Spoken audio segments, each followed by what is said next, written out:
The prince by Machiavelli. Political realism और idealism पर उसका दृष्टिकोण।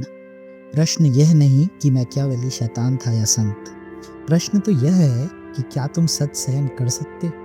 आदर्शवादी वह है जो इस विशाल गर्जनकारी सागर के किनारे खड़ा होकर अपनी छोटी सी मिट्टी की सुराही फैलाता है और समुद्र से पूछता है, हे सागर, तेरा जल इतना कड़वा, इतना नमकीन क्यों है?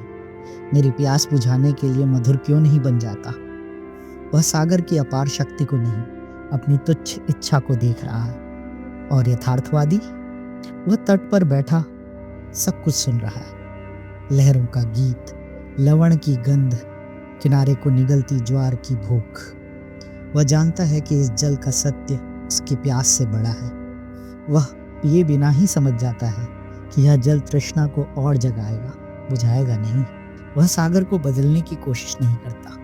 वह सागर को देखता है, बस देखता है।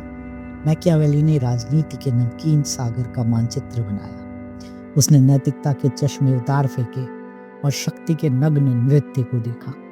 वह दर्शन नहीं दे रहा था, वह एक शव विच्छेदन कर रहा था, शक्ति के शव का।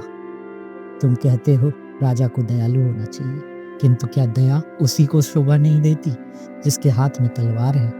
तलवार का असली स्वामी वही बन पाता है जो उसकी धार के नियम को पहचानता हो। यह अच्छाई बुराई का खेल नहीं, यह उस सत्य का स्पर्श है जो तुम्हारी आदर्शवादी कविताओं से बहुत दूर शक्ति के केंद्र में नाचता है। सिंहासन कोमल हाथों से नहीं, बल्कि सच को नग्न आंखों से देखने वाली दृष्टि से संभाला जाता है।